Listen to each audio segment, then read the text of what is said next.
अस्सलामु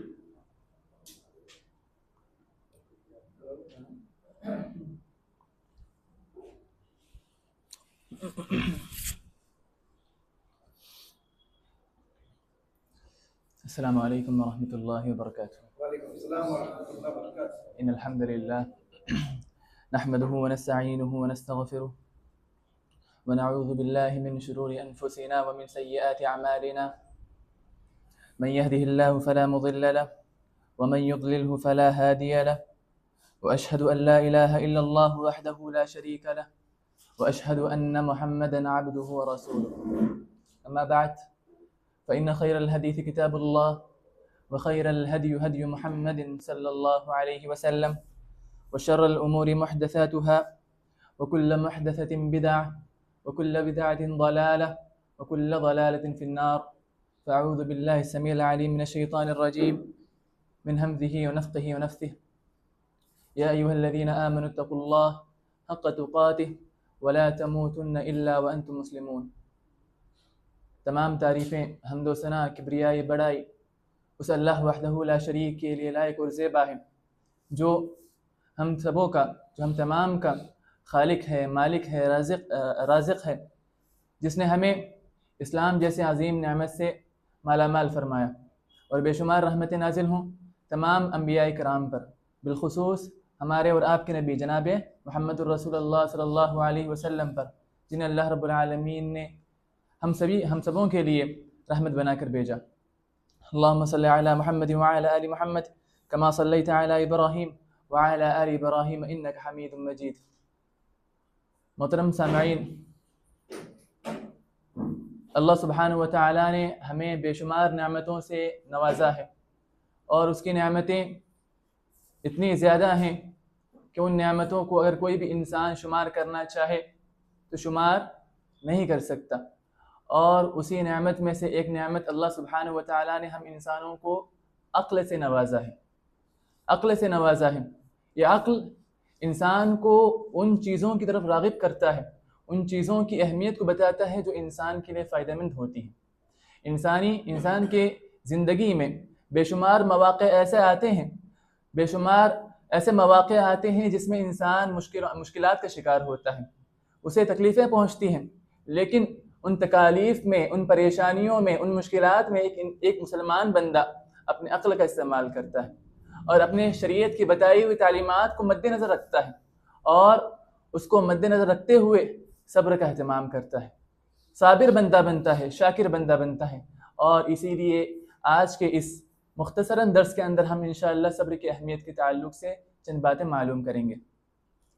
सबसे पहले देखें कि कोई भी इंसान दुनिया में आने के बाद, कोई भी इंसान क्यों ना हो, कोई भी इंसान क्या नहीं होता, मुकम्मल नहीं होता, अयूब से पाक नहीं होता। जैसे हम कहते हैं कि हाथ के 5 उंगलियां जो है एकसा नहीं होते, उसी तरीके से हर इंसान एकसा नहीं होता, हर इंसान दूसरे जैसा नहीं होता और कोई भी इंसान अपने ज़ात में, अपने सिफ़ात में कामिल नहीं होता। कामिल, हर सिफत में कामिल होना, मुकम्मल होना, ये सिर्फ अल्लाह की ज़ात है। अल्लाह की ज़ात तमाम अयूब से पाक है, तमाम ऐबों से पाक है और अल्लाह सुब्हानहु व तआला की तमाम सिफ़ात मुकम्मल हैं, लेकिन इंसान उसमें कोताहियाँ होती हैं, उसके अंदर कमियाँ होती हैं, उसके अंदर अयूब होते हैं। लेकिन इन तमाम अयूब, कमियों, कमज़ोरियों के बावजूद एक मुसलमान बंदे का शेवा ये होता है कि मुसलमान बंदा शरीयत की तालीमात पर जो है ना अमल पैरा होता है, अपने ज़मीर को कुचलता है, अपने अना को कुचलता है और शरीयत की तालीमात पर अमल पैरा होता है। और इन्हीं शरीयत की तालीमात में से एक अहम तालीम अल्लाह सुब्हानहु व तआला ने हमें ये दी है कि हमें अपने रोज़मर्रा के मामलात में जब भी हमें कोई भी तकलीफ़ पहुँचे, जब भी हम परेशानी का शिकार, यानी परेशानी का हमें वास्ता हो, तो हमें इस चीज़ को लाजिम पकड़ना है कि हम अल्लाह सुब्हानहु व तआला की ये सबसे बड़ी नेमत सब्र को थामें, सब्र का अहतमाम करें। उन मामलात में, उन परेशानियों में, उन तकालीफ़ में सब्र को अपना दोस्त बनाएं। मोहतरम सामईन, सबसे पहले हम ये जानेंगे कि आखिर शरीयत इस्लामिया में सब्र कहते किसको हैं। देखें, शरीयत इस्लामिया में लुग़त अरबी अगर हम उसको देखें तो उसमें सब्र कहते हैं किसी भी चीज़ को कंट्रोल में लाना, किसी भी चीज़ को कैद करना, महबूस करना, रोकना। ये सब्र का एक लुग़वी तारीफ है कि जैसे कि जो है ना, अरब कौम जब भी किसी कैदी को कत्ल करते तो कहते हैं कि कुतिला मसबूरा, कि उसको बांध कर कैद करके कत्ल कर दिया गया। और इसी तरीके से अल्लाह के नबी सल्लल्लाहु अलैहि वसल्लम की एक हदीस है जिसमें अल्लाह के नबी सल्लल्लाहु अलैहि वसल्लम जो है ना, किसी भी जानवर को, किसी भी परिंदे को हदफ के लिए, यानी मश्क के लिए जो है बांध कर रख के उसको हदफ की तरह से इस्तेमाल करना, यानी कबूतर है उसको बांध कर कहीं पर रख दिया गया और हदफ के तौर पर, यानी तीरंदाजी सीखने के लिए उसको हदफ के तौर पर इस्तेमाल किया गया। इसके लिए, इससे भी अल्लाह के नबी सल्लल्लाहु अलैहि वसल्लम ने मना फरमाया है। तो इस हदीस में कबूतर को बांधने के मुतालिक अल्लाह के नबी सल्लल्लाहु अलैहि वसल्लम ने सब्र का लफ्ज़ इस्तेमाल किया है। तो मालूम ये हुआ कि सब्र के माने किसी भी चीज़ को बांधना, रोकना, कंट्रोल करना, ये उसके माने आते हैं। तो शरीयत इस्लामिया में सब्र की तारीफ़ ये है इस्तिलाहन कि इंसान उन मौक़े में जब इंसान शदीद गुस्से में होता है या शदीद परेशानी में होता है, तो उस हालत में इंसान अपने ऊपर काबू रखता है, अपने आप को काबू में रखता है, बग़ैर इसके कि गुस्से की हालत में इश्तिआल में आकर या तो दूसरों को गाली गलौज करना, अल्लाह सुब्हानहू व तआला की तकदीर का इनकार करना, अल्लाह सुब्हानहू व तआला के फैसले को बुरा भला कहना, इन तमाम चीज़ों को जो है ना, इन तमाम चीज़ों से बचते हुए अपने नफ्स को कंट्रोल में रखता है और हद से तजावुज़ नहीं करता। तो ये शरीयत इस्लामिया में सब्र की तारीफ़ बयान की गई है। तो सबसे पहले अल्लाह ताला से दुआ है कि अल्लाह ताला हम तमाम को साबिरीन और शाकिरीन में से बनाए, और हर मौक़े में जब भी हमें कोई तकलीफ़ और परेशानी आए तो हमें सब्र करने की तौफ़ीक़ इनायत फरमाए। मोहतरम हाज़रीन, अल्लाह के नबी सल्लल्लाहु अलैहि वसल्लम ने जो है ना, सब्र की 3 अक़साम बयान किए हैं। सबसे पहले सब्र ताआत में होता है, अस्सब्रु अला ताआ। अल्लाह सुब्हानहू व तआला ने इंसानों पर जितने इबादात मुकर्रर किए हैं, जितने फ़राइज़ हर इंसान, एक बालिग़ इंसान पर, एक मुकल्लफ़ इंसान पर अल्लाह सुब्हानहू व तआला ने जितने फ़राइज़ अहकामात वाजिब करार दिए हैं, उन तमाम अहकामात पर, फ़राइज़ पर सब्र करना। 5 वक्त की नमाज़ें पढ़ना, रमज़ान के रोज़े रखना, अगर ज़कात की जो है ना हद तक वो पहुँच गया हो, ज़कात के निसाब तक पहुँच गया हो तो ज़कात अदा करना, हज की इस्तिताअत हो तो हज करना। ये तमाम फ़राइज़ जो भी अल्लाह सुब्हानहू व तआला ने एक मुसलमान बंदे पर आयद किए हैं, उन तमाम फ़राइज़ पर सब्र करना। ऐसे नहीं कि रस्मन जैसे हुआ हम कर लिए बस, नहीं, सब्र के साथ, इखलास के साथ, सुकून के साथ, इत्मीनान के साथ अल्लाह सुब्हानहू व तआला के उन तमाम फ़राइज़ को अदा करना। ये सबसे पहली किस्म है। दूसरी किस्म ये है अस्सब्रु अलल मासिया, गुनाहों पर अल्लाह सुब्हानहू व तआला के लिए सब्र करना। देखिए, इंसान के अंदर अल्लाह सुब्हानहू व तआला ने 2 मादे रखे हैं।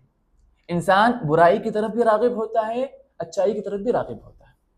अल्लाह के नबी सल्लल्लाहु अलैहि वसल्लम जो है ना, फरिश्तों और इंसानों में फ़र्क यही बताते हैं कि फरिश्तों के अंदर अल्लाह सुब्हानहू व तआला ने मासियत का मादा, गुनाह करने का मादा ही नहीं रखा। फरिश्ते मासियत कर ही नहीं सकते, उनके अंदर वो मादा ही नहीं है। लेकिन इंसानों के अंदर गुनाहों की तरफ रग़बत भी है और नेकियों की तरफ, भलाई की तरफ रग़बत भी इंसान के अंदर। ये दोनों मादे इंसान के अंदर पाए जाते हैं। तो इंसान का जो नफ्स होता है, वो नफ्स इंसान को हमेशा जो है ना बुराई की तरफ राग़िब करता है, बुराई की तरफ, गुमराही की तरफ जो है ना हमेशा राग़िब करता है। जैसे कि अल्लाह के नबी सल्लल्लाहु अलैहि वसल्लम फरमाते हैं कि अल्लाह सुब्हानहू व तआला ने जहन्नम को खुशगवार चीज़ों से जो है ना घेर दिया है। इसलिए जो है ना हर इंसान का नफ्स उन खुशगवार चीज़ों को देखकर गुनाहों की तरफ राग़िब होता है। तो इस हालत में गुनाह की जब रग़बत हो, इंसान का नफ्स जब गुनाह करना चाहे, तो इस हालत में सब्र करना, अल्लाह सुब्हानहू व तआला के लिए अपने आप को उन गुनाहों से बाज रखना, इज्तिनाब करना। जैसे कि अल्लाह ताला फरमाता है, वमन यत्तक़िल्लाह यजअल लहू मख़रजा। जो भी अल्लाह सुब्हानहू व तआला के लिए, अल्लाह सुब्हानहू व तआला से डरते हुए इखलास के साथ जो भी अल्लाह सुब्हानहू व तआला के लिए जो है ना यानी डरता है, गुनाहों से बाज रहता है, तो अल्लाह सुब्हानहू व तआला उसके लिए रास्ते खोल देते हैं। उन गुनाहों से, उन परेशानियों से, उन गलत रास्तों से अल्लाह सुब्हानहू व तआला उन्हें महफूज रखता है। तो दूसरी किस्म क्या हुई कि अल्लाह गुनाहों पर सब्र करना, गुनाहों को अंजाम देने से अपने आप को बाज रखना। और तीसरी सब्र की किस्म ये है कि जो भी मसाइब, जो भी मुश्किलात, जो भी तकालीफ इंसान को पहुँचते हैं, चाहे वो आसमानी हो, ज़मीनी हो, या हम इंसानों में से किसी ने हमें तकलीफ़ दी हो, उन तमाम मुश्किलात में, उन तमाम तकलीफ़ों पर, मसाइब पर सब्र करना। ये 3 मेन अक़साम, बुनियादी अक़साम उलमाए किराम और अहादीस से इसी को बताते हैं कि ये 3 अक़साम जो है ना सब्र के अहम अक़साम हैं, बुनियादी क़स्म हैं। कि सबसे पहले ताआत पर, जो अल्लाह सुब्हानहू व तआला ने हम पर जो फ़राइज़ आयद किए हैं, जो अहकामात हम पर वाजिब करार दिए हैं, उन अहकामात पर, उन फ़राइज़ पर सब्र करना, उन्हें इखलास के साथ, इत्मीनान के साथ, अच्छे तरीके से, अहसन तरीके से उन तमाम इबादात को जो है ना अंजाम देना। दूसरी किस्म सब्र अलल मासिया, जो गुनाह के तरीक़े हैं, जो गुनाह के रास्ते हैं, उनसे इज्तिनाब करते हुए सब्र करना। इंसान का दिल चाहता है गुनाह करने का, लेकिन उस पर सब्र करना। और तीसरी किस्म मसाइब पर, जो भी मुश्किलात इंसान को आए, मसाइब, मुश्किलात, तकालीफ पहुँचे, तो उन तमाम तकालीफ और मसाइब पर जो है ना अल्लाह सुब्हानहू व तआला के लिए सब्र करना। और अभी ये जो तीसरी किस्म है अस्सब्र अलल मसाइब, जो मुसीबतों पर, मुश्किलात में सब्र करना, तो इसके और 2 अक़साम हैं। पहली किस्म वो जिसमें इंसानों का हाथ नहीं होता, ये महज अल्लाह सुब्हानहू व तआला की तरफ से होती है, इसमें इंसानों का कोई भी हाथ नहीं होता। मसलन जो है, आप ताजिर हैं, तिजारत कर रहे हैं आप, अल्लाह सुब्हानहू व तआला करना ऐसा हुआ कि जो है ना जोर की बारिश हो गई और आपकी जो तिजारत का जो आपका जो तिजारत था वो तमाम जो है तबाह बर्बाद हो गया, जलजला आ गया। ऐसे कोई भी आफात आ गए जिसमें इंसानों का कोई हाथ नहीं है, उन मसाइब पर भी अल्लाह सुब्हानहू व तआला के लिए सब्र करना। और दूसरी किस्म ये है कि जो मसाइब हमें लोगों से पहुँचते हैं, जो मसाइब हमें अल्लाह सुब्हानहू व तआला, महज जो अल्लाह सुब्हानहू व तआला की तरफ से होती है, जिसमें इंसानों का हाथ नहीं होता, उसमें ज़्यादातर इंसान सब्र कर लेता है। लेकिन जब कोई मुसीबत, जब कोई तकलीफ़, परेशानी हमारे किसी भाई की तरफ से हमें पहुँचती है, देखिए कोई भी इंसान मासूम अनिल ख़ता नहीं है, मासूम अनिल ख़ता सिर्फ अंबिया इकराम है। कोई भी हूँ, मैं हूँ, जो चाहे आप हों, हम तमाम कभी भी मुकम्मल नहीं हो सकते। जब भी कोई हमें मुसीबत पहुँचती है, हमारे भाई की जानिब से, हमारे किसी रिश्तेदार की जानिब से, हमारे दोस्तों अहबाब की जानिब से, तो वहाँ पर सब्र करना यह असल है। तो ये यहाँ इस हालत में कि जब आपको कोई भी मखलूक जो है ना आपको कोई तकलीफ दे, कोई मुसीबत आपको उनकी तरफ से, उनकी जानिब से आ जाए, तो वहाँ पर सब्र करना ये सबसे बड़ी नेमत है, जिसकी वजह से अल्लाह सुब्हानहू व तआला कल क़यामत के रोज़ हमारे दर्जात को बुलंद करेगा। अभी आगे चंद निकात आएंगे इंशाअल्लाह, जो निकात, जो तरीक़े, जो ज़राए जो है हमें सब्र करने पर जो है ना हमारे लिए मुआविन साबित होंगी, इंशाअल्लाह आगे आएंगे। अभी ये जो दूसरी किस्म है, जिसमें जो है जब मुसीबतें एक इंसान की तरफ से हमें पहुँचती हैं, मखलूक़ात की तरफ से हमें पहुँचती हैं, तो वहाँ पर सब्र करना असल है। तो इस मौके पर इंसान 3 रास्ते इख्तियार करता है। कितने रास्ते? 3 रास्ते इख्तियार करता है। और जो पहले 2 रास्ते हैं, जो पहला रास्ता है वो निहायत बदतरीन है, दूसरा रास्ता जो है वो एतदाल का है, यानी इंसान चाहे तो कर सकता है, और तीसरा जो रास्ता है वो इंतहाई दर्जे का अजीम रास्ता है, जिसे अगर इंसान जो है अपनाएगा तो दुनिया में भी कामयाब होगा, आखिरत में भी कामयाब होगा। पहला रास्ता कौन सा है कि इंसान को जब किसी भी मखलूक़ात की तरफ से, अपने दोस्तों अहबाब, यानी कोई भी इंसान की तरफ जब भी कोई मुसीबत पहुँचती है, तकलीफ़ पहुँचती है, तो इंसान क्या करता है? ईंट का जवाब पत्थर से देंगे, गाली का जवाब थप्पड़ से देंगे। इस तरीके से कि इंसान को जब तकलीफ़ पहुँचती है किसी भी शख्स की तरफ से, किसी भी इंसान की तरफ से, तो इंसान क्या करता है? नहीं, मुझे बदला लेना है, और बदला लेने में इतना मुबालगा करता है कि वो हद से तजावुज़ कर जाता है। उसने ज़रा सी तकलीफ़ दी, ये दुगना तकलीफ़ देगा, दुगनी तकलीफ़ देगा। तो ये सबसे पहला तरीक़ा है जो अक्सर लोग इसका इख्तियार करते हैं, इसका इंतखाब करते हैं कि हमें उसने तकलीफ़ दी तो हम उसको इससे बढ़कर तकलीफ़ देंगे, ताकि हमारे दिल को क्या हो? सुकून होते हैं कि जब तक हम बदला नहीं लेंगे हमें सुकून हासिल नहीं होगा। दुआ है कि अल्लाह ताला हम तमाम को इस अजीब और गरीब जो है सिफत से बचाए। सबसे पहले किस्म यही है कि इंसान चाहता है कि हम हर हाल में बदला लें, और बदला इस तरीके से लेते हैं कि हद से गुजर जाते हैं। पहले जब आदमी किसी आगे वाला आदमी जब हमें नुकसान पहुंचाता है, तकलीफ देता है, तो हम क्या हो जाते हैं? मजलूम हो जाते हैं, वो जालिम होता है। लेकिन जब हम बदला लेने पर उतर आते हैं और बदला लेने में हद से तजावुज कर जाते हैं, तो क्या होता है? हम जालिम बन जाते हैं और आगे वाला मजलूम बन जाता है। ये इसकी खतरनाकी का जो है ना अंदाजा हम इस बात से भी लगा सकते हैं। और दूसरी किस्म क्या है, दूसरा तरीका क्या है जो इंसान इख्तियार करता है? इसके मुतालिक जो है अल्लाह के नबी सल्लल्लाहु अलैहि वसल्लम ने भी इजाज़त दी है कि अगर कोई भी इंसान आपको कोई भी तकलीफ पहुंचाता है, नुकसान करता है आपका, तो आप उसी के बकदर, जितना आपका नुकसान हुआ, आप उसी के बकदर उससे बदला ले सकते हैं। एक थप्पड़ मारा, आप भी एक थप्पड़ मार सकते हैं। एक गाली दी, आप भी एक गाली दे सकते हैं। आपके 1000 रुपये उसने चुराए, तो आप उससे 1000 रुपये वापस ले सकते हैं। चुराना नहीं है, वापस आप ले सकते हैं उससे। तो इसी तरीके से जितना नुकसान उसका हुआ, जितनी तकलीफ उसको पहुंची, उतनी तकलीफ उसको देना या उसका उतना नुकसान करना, ये शरीयत की निगाह में जायज़ है। अल्लाह के नबी सल्लल्लाहु अलैहि वसल्लम ने इसकी इजाज़त दी है। लेकिन अक्सर लोग यही करना चाहते हैं, इसी चीज़ का बहाना लेते हैं कि अल्लाह के नबी सल्लल्लाहु अलैहि वसल्लम ने इजाज़त दी है कि हम तकलीफ यानी कि कोई परेशानी आने के बाद हम बदला ले सकते हैं। इसी हदीस को मद्देनजर रखते हुए ये अमल करते हैं, लेकिन अमल करने में कोताही करते हैं और हद से तजावुज़ कर जाते हैं। तो ये दो तरीके हुए। पहला तरीका बदला लेना और बदले में हद से आगे बढ़ जाना। दूसरा तरीका शरीयत की जायज़ हुदूद में रहते हुए बदला लेना।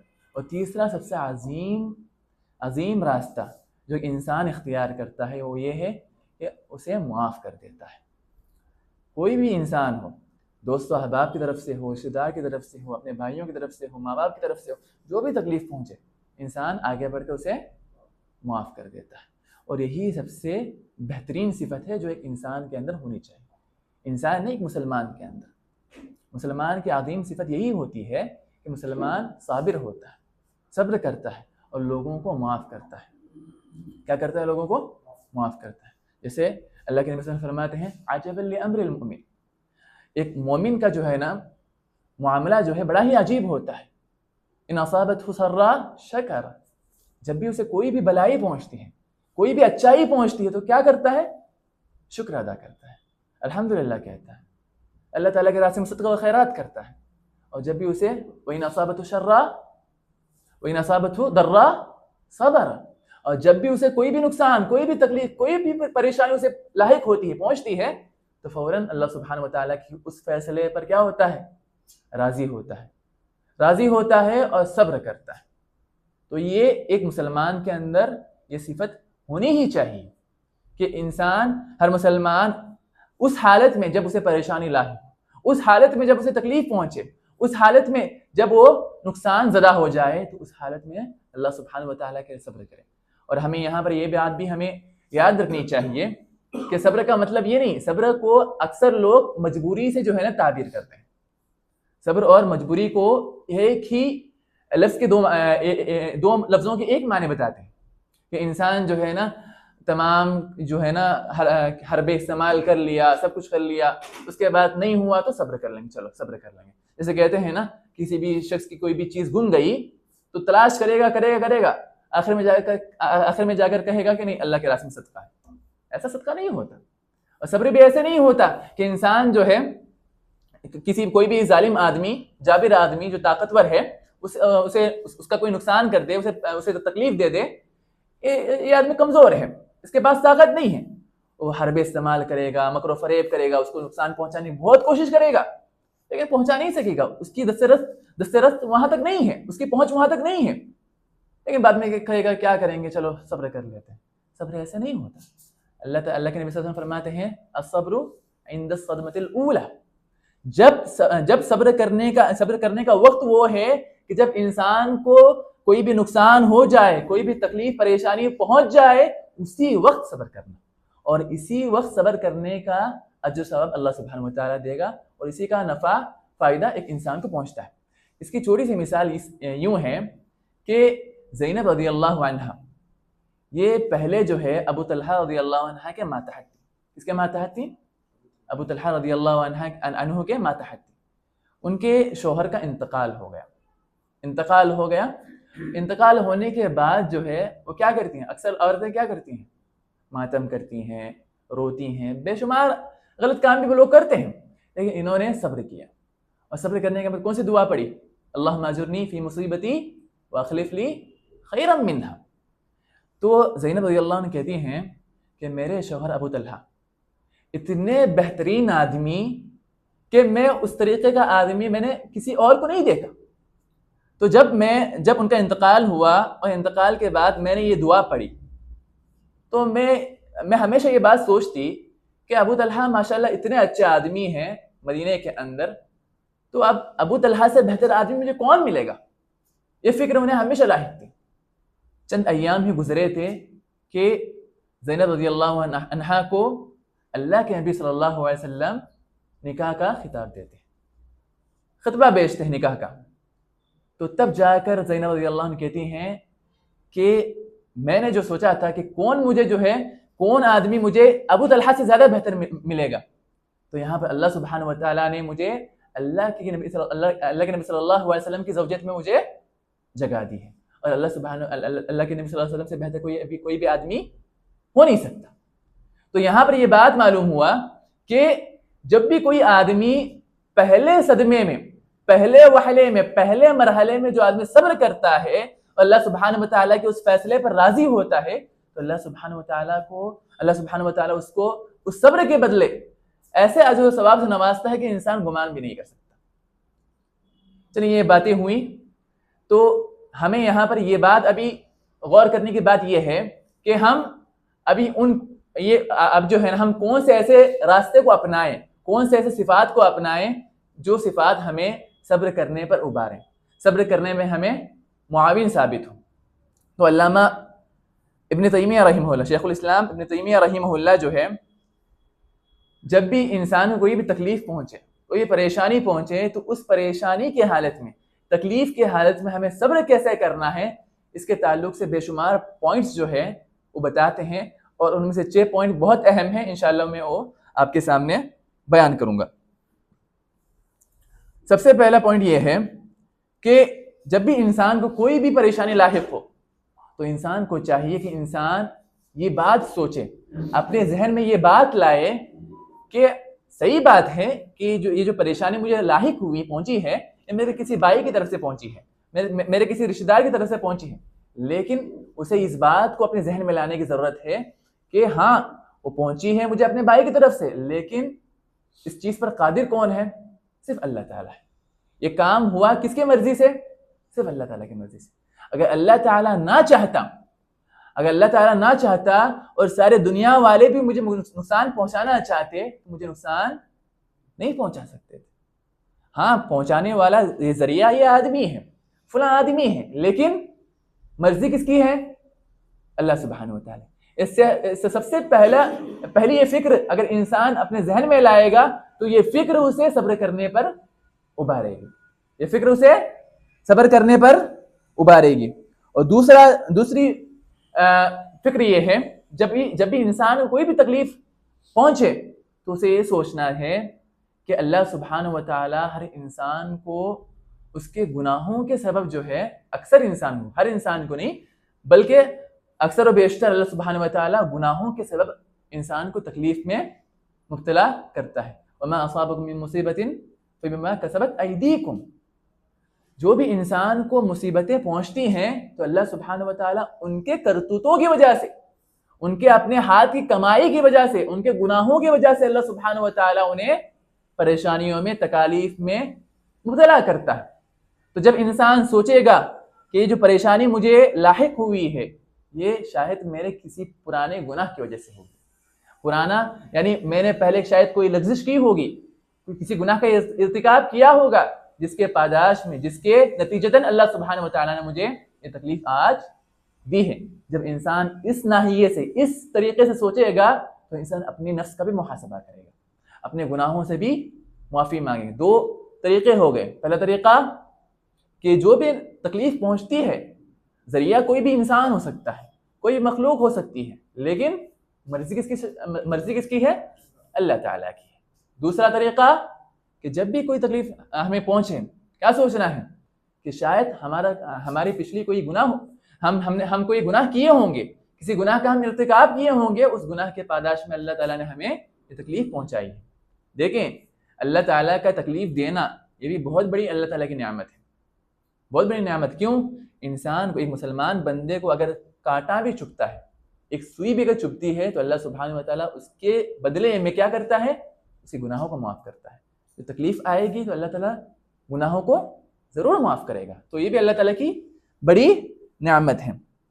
और तीसरी फिक्र हमें जो सब्र करने पर उबारेगी, मुआविन साबित होगी, वो ये है कि इस बात को हमेशा अपने जहन में मुस्तहदर रखना, हाजिर रखना कि अल्लाह सुब्हानहू व तआला हमें सब्र करने पर बेशुमार अजर सवाब से नवाजेगा, बेशुमार अजर सवाब से नवाजेगा, और ऐसा अजर देगा जिसके बारे में इंसान गुमान नहीं कर सकता।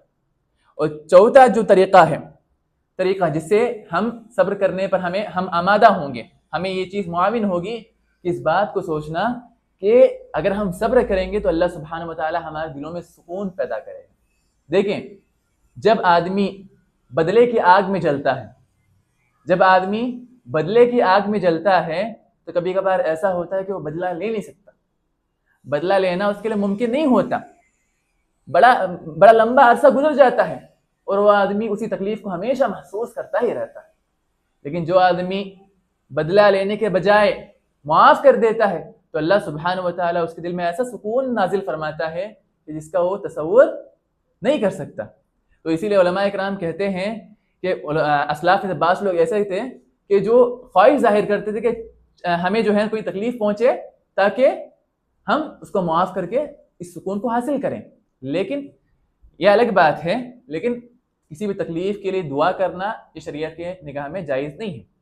आदमी खैर के बारे में अल्लाह ताला दुआ कर सकता है, लेकिन किसी मुसीबत के ताल्लुक से दुआ नहीं करना चाहिए कि हमें अल्लाह हमें मुसीबत दे ताकि हम सब्र कर सकें, ऐसा नहीं कहना चाहिए। लेकिन बाज़ असलाफ के बारे में आता है, कहते हैं।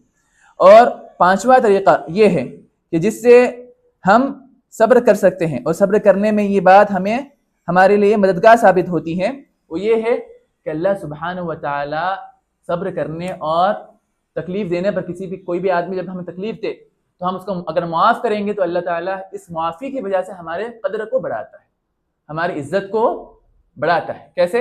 अल्लाह के नबी सल्लल्लाहु अलैहि वसल्लम फरमाते हैं, मा ज़ादल्लाहु अब्दन बिअफ़्विन इल्ला इज़्ज़ा।